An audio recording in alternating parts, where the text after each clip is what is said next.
Hello friends, welcome to Indian study पर आपका स्वागत है। दोस्तों, आज की इस वीडियो में मैं आप लोगों के लिए हिंदी का टेस्ट लेकर के आया हूं, जो कि आपके आने वाले एग्जाम यूपीएसआई के लिए बेहद इंपॉर्टेंट है। तो वीडियो को एंड तक जरूर देखिएगा, क्योंकि लास्ट में मैं आपसे क्वेश्चन भी पूछूंगा और उसका आंसर आपको कमेंट बॉक्स में बताना होगा।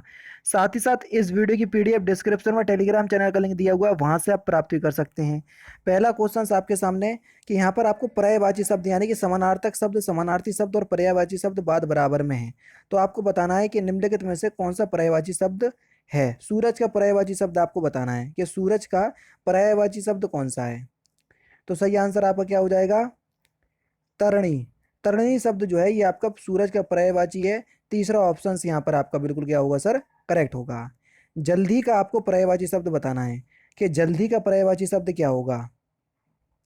जो जल्दी का पर्यायवाची शब्द हो जाएगा आपका समुद्र। दूसरा ऑप्शन करेक्ट। यहाँ पर आपका दिया गया है क्वेश्चन नंबर 8 और 9 में आपको विलोम शब्द बताना है। वंदन का विलोम शब्द क्या होगा? वंदन का विलोम शब्द, तो वंदन का जो विलोम शब्द होगा वह होगा आपका मोक्ष। मोक्ष जो है ये वंदन का विलोम शब्द होगा। तीसरा ऑप्शन करेक्ट। नश्वर का विलोम शब्द क्या होगा? जल्दी बताइए। नश्वर का विलोम शब्द, तो नश्वर का विलोम शब्द हो जाएगा आपका शाश्वत। तीसरा ऑप्शन यहाँ पर आपका बिल्कुल करेक्ट। नेक्स्ट क्वेश्चन, हिंदी भाषा का जन्म हुआ है किस अपभ्रंश से? जल्दी बताइए। तो हिंदी भाषा का जो जन्म है यह पाली प्राकृत अपभ्रंश से हुआ है। दूसरा ऑप्शन यहाँ पर आपका बिल्कुल क्या हो जाएगा सर? करेक्ट हो जाएगा। नेक्स्ट क्वेश्चन आपके सामने, हिंदी शब्दकोश में छा का क्रम किस वर्ण के बाद आता है? ये क्वेश्चन कई बार पूछा जा चुका है। तो छा का क्रम किस वर्ण के बाद आता है? तो सही आंसर हो जाएगा आपका का। पहला ऑप्शन करेक्ट। निम्नलिखित में से कौन सा एक वचन शब्द नहीं है? जल्दी बताओ। निम्नलिखित में से कौन सा एक वचन शब्द नहीं है? तो सही आंसर हो जाएगा समाचार। समाचार शब्द जो है वो एक बहुवचन शब्द है, जैसे प्राण, दर्शन, हस्ताक्षर, बाल, समाचार, ये सभी बहुवचन शब्द हैं। ठीक है। आंसू का बहुवचन क्या होगा? Important question. आंसू का बहुवचन क्या होगा? देखो, आंसू एक ऐसा शब्द है जिसका प्रयोग जो है वो हम एक वचन के रूप में भी करते हैं और बहुवचन के रूप में भी करते हैं। तो आंसू का जो बहुवचन होगा वो आंसू ही होगा, यानी कि पहला ऑप्शन यहाँ पर आपका बिल्कुल करेक्ट हो जाएगा। ठीक है। नेक्स्ट क्वेश्चन सर आपके सामने, मुझे किस प्रकार का सर्वनाम है? मैं आपको बता चुका हूं मुझे किस प्रकार का सर्वनाम है। मैं आपको कई बार बता चुका हूं सर। आपको कैसे पहचानने हैं? देखो, पुरुषवाचक सर्वनाम तीन प्रकार के होते हैं: उत्तम पुरुष, मध्यम पुरुष और अन्य पुरुष। उत्तम पुरुष में जो बोलने वाले के लिए यूज करते हैं वो उत्तम पुरुष के अंतर्गत आते हैं। मध्यम पुरुष में जो सुनने वाले के लिए यूज करते हैं वो मध्यम पुरुष के अंतर्गत आते हैं, और किसी तीसरे के लिए जो यूज करते हैं शब्द वो अन्य पुरुष के अंतर्गत आते हैं। जैसे बोलने वाले के लिए अगर हम यूज करें, जैसे मैं, मेरा, मुझे, मुझको, ये सभी शब्द उत्तम पुरुष में आएंगे। सुनने वाले के लिए यानी कि तेरा, तुझको, तुझे, ये सभी शब्द आपके मध्यम पुरुष में आएंगे। वे, उन्हें, इन्हें, जिन्हें, किन्हें, ये सभी आपके किस में आएंगे? ये आएंगे आपके अन्य पुरुष में। तो यहाँ पर जो आपका सही आंसर होगा वह क्या हो जाएगा? मुझे शब्द आपका उत्तम पुरुष में देखने को मिलेगा। पहला ऑप्शन यहाँ पर आपका बिल्कुल करेक्ट। नेक्स्ट क्वेश्चन आपके सामने, पृथ्वी कल्प रचिता के रचना के रचिता का नाम बताइए। पृथ्वी कल्प रचना के रचिता का नाम क्या है? तो सही आंसर हो जाएगा आपका गिरिजा कुमार माथुर। दूसरा ऑप्शन करेक्ट।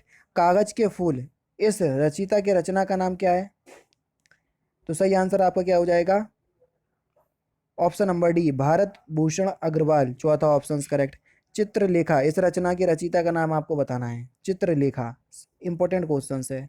तो सही आंसर हो जाएगा आपका भगवती चरण वर्मा। तीसरा ऑप्शन करेक्ट। जिस पेड़ से पत्ते या जिस पेड़ के पत्ते झड़ गए हों, वाक्यांशों के लिए एक शब्द क्या होगा? जल्दी बताओ। जिस पेड़ के पत्ते झड़ गए हों तो वाक्यांशों के लिए एक शब्द क्या होगा? तो सही आंसर हो जाएगा, उसको बोलेंगे हम अपथ। चौथा ऑप्शन करेक्ट। कौन सा शब्द दास का पर्यायवाची नहीं है? जल्दी बताओ। कौन सा शब्द दास का पर्यायवाची नहीं है? तो सही आंसर आपका क्या हो जाएगा? परिकर। परिकर शब्द जो है ये दास का पर्यायवाची नहीं है। दास का मतलब नौकर से होता है। ठीक है। निम्नलिखित में से तद्भव शब्द आपको बताना है। कौन सा शब्द तद्भव शब्द है? तो सही आंसर आपका क्या हो जाएगा? मनई। मनई शब्द जो है वो एक तद्भव शब्द है, यानी कि इस क्वेश्चन का कौन सा दूसरा ऑप्शन जो है वो आपका बिल्कुल क्या हो जाएगा? करेक्ट हो जाएगा। निम्नलिखित में से तत्सम शब्द आपको बताना है। कौन सा शब्द जो है वो तत्सम शब्द है? Question number 22। तो सही आंसर हो जाएगा आपका तीर्थ। तीर्थ शब्द जो है वो एक तत्सम शब्द है। चौथा ऑप्शन करेक्ट। शुद्ध वर्तनी वाला आपको शब्द बताना है। हरणकस्यु आपका किस प्रकार से लिखेंगे? जल्दी बताइए। Question number 23। तो यहाँ पर जो आपका सही आंसर हो जाएगा वह हो जाएगा आपका हिरण्यक हिरण्य कशिपु, यानी कि दूसरा ऑप्शन करेक्ट। इसकी जो सही वर्तनी होगी वो दूसरे ऑप्शन आपका बिल्कुल करेक्ट होगा। वही शुद्ध वर्तनी आपको बताना है। कवित्री किस प्रकार से लिखेंगे, कई बार हम लिख करके देख चुके हैं और बता भी चुके हैं। तो सही आंसर आपका क्या हो जाएगा, ऑप्शन नंबर ए, पहला ऑप्शन यहाँ पर आपका बिल्कुल क्या होगा सर, करेक्ट होगा। विश्व में स्थायी भाव है किस रस का, इंपॉर्टेंट क्वेश्चन। विश्व में किस रस का स्थायी भाव है, तो आपका जो सही आंसर हो जाएगा वह क्या हो जाएगा, अद्भुत। अद्भुत रस का स्थायी भाव है विश्व में, यानी कि इस क्वेश्चन का तीसरा ऑप्शन यहाँ पर आपका बिल्कुल करेक्ट हो जाएगा। नेक्स्ट क्वेश्चन, मेरे तो गिरधर गोपाल गोपाल दूसरो ना कोई, जाके सिर मोर मुकुट मेरो पति सोई। तो यहाँ पर आपका कौन सा अलंकार है, जल्दी बताइए।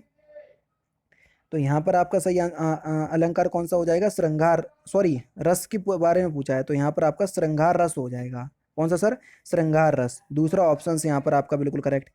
हिमाद्री तुंग श्रृंग से प्रबुद्ध शुद्ध भारती, स्वयं प्रभा समुजलवा स्वतंत्रता पुकारती, इसमें आपका कौन सा रस है, क्वेश्चन नंबर 27। तो यहाँ पर आपका वीर रस है, तीसरा ऑप्शन यहाँ पर आपका बिल्कुल करेक्ट। नेक्स्ट क्वेश्चन आपके सामने है, उपयुक्त पंक्ति में प्रयुक्त अलंकार आपको बताना है। संदे सनी मधुवन कूप भरे, तो यहाँ पर आपका कौन सा अलंकार है, तो यहाँ पर आपका हो जाएगा अतिशयोक्ति अलंकार, चौथा option correct. Next question, Rahiman जो गति दीप की, कुल कपूत गति सोए, बारे उजियारे लगे बड़े अंधेरों होए, तो यहाँ पर आपका कौन सा अलंकार है, तो यहाँ पर आपका श्लेष अलंकार है। ठीक है, क्योंकि जब एक शब्द की आवृत्ति एक ही, मतलब एक शब्द एक ही बार आए लेकिन उसका अर्थ जो है वो आपका क्या हो, अलग अलग हो, तो वहाँ पर आपका श्लेष अलंकार होता है। अभी अलंकार मैं आपको पढ़ाऊंगा अनअकैडमी पर, तो आपको ये सारी चीज़ें समझाऊंगा।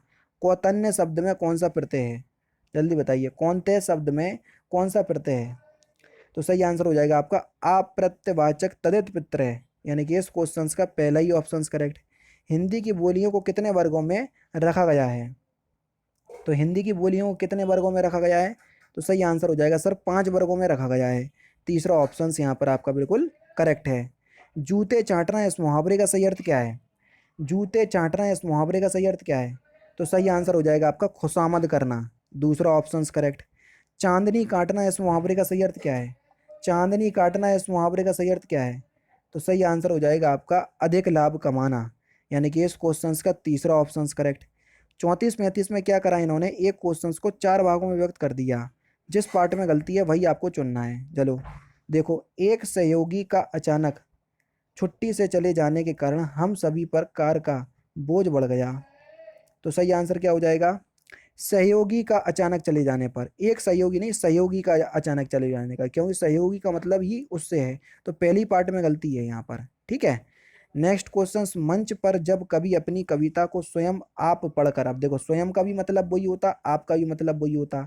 अब यहाँ पर बताना है 35 के किस पार्ट में गलती है, तो दूसरी पार्ट में गलती है। ठीक है ना, तो यहाँ पर दूसरा ऑप्शन करेक्ट हो जाएगा।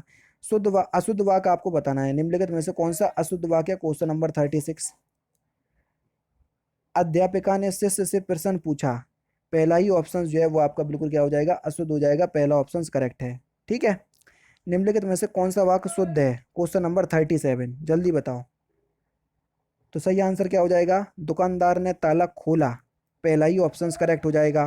प्रदेश की कौन सी बोली को संविधान की 8वीं अनुसूची में शामिल करने को प्रस्तावित किया गया, जल्दी बताओ, क्वेश्चन नंबर 38। प्रस्तावित किया गया लेकिन शामिल नहीं की गई, कौन सी है, भोजपुरी। ठीक है, इसके बारे में संसद में बहस भी हुई थी लेकिन अभी शामिल नहीं हुई। आंखों के अंधे नाम नयन सुख, इसका सही अर्थ क्या है, इस लोकोक्ति का सही अर्थ आपको बताना है। तो सही आंसर हो जाएगा गुणों के विरुद्ध नाम का होना, यानी कि इस क्वेश्चन का पहला ऑप्शन करेक्ट। नेक्स्ट क्वेश्चन, कभी नाव गाड़ी पर कभी गाड़ी नाव पर, इस लोकोक्ति का सही अर्थ क्या है, तो इस क्वेश्चन का आंसर जो है आप मुझे कमेंट बॉक्स में बताएंगे। तो दोस्तों ये थे आपके 40 हिंदी के इंपॉर्टेंट क्वेश्चंस जो कि आपके आने वाले एग्जाम यूपीएसआई के लिए बेहद इंपॉर्टेंट है।